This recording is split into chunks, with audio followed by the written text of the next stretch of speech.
Hey everyone, welcome back to Smart 4 Home. Are you a motorsports enthusiast looking to rev up your streaming experience on FireStick? Then the Torque Lite Kodi Addon is just what you need. In this video, I'll show you how to install the Torque Lite Addon on Kodi, step by step, so you can enjoy all your favorite motorsports content in no time. Let's get started. Scene 1, what you'll need. Before we dive in, here's what you'll need to follow along. A FireStick device with Kodi installed, an active internet connection, and most importantly, make sure to enable unknown sources in your Kodi settings. If you don't have Kodi installed yet, check out my previous video on how to install Kodi on FireStick. The link is in the description below. Scene 2, enable unknown sources. First, open Kodi on your FireStick. Go to Settings. Navigate to System Settings. Scroll down to Add-ons and toggle on the option for unknown sources. When you see the warning pop up, select Yes. This allows you to install third-party add-ons like Torque Lite. Scene 3, adding the repository source.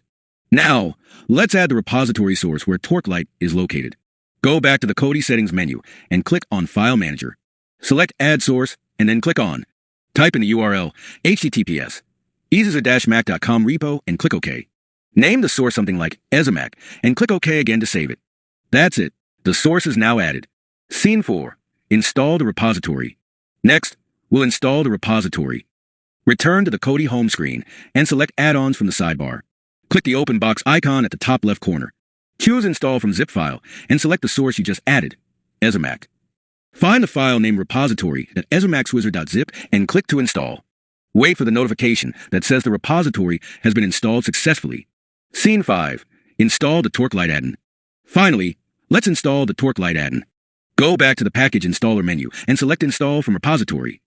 Open EZAMAC's repository and then go to Video Add-ons. Scroll down and find Torque Lite, then click on it. Hit Install and wait for the Addon installation notification. And just like that, Torque Lite is ready to use. Conclusion. And that's how you install the Torque Lite Kodi Addon on FireStick. If this video helped you, don't forget to hit the like button and subscribe for more easy tutorials like this one. Got questions or need help? Drop a comment below and I'll get back to you. Thanks for watching and happy streaming.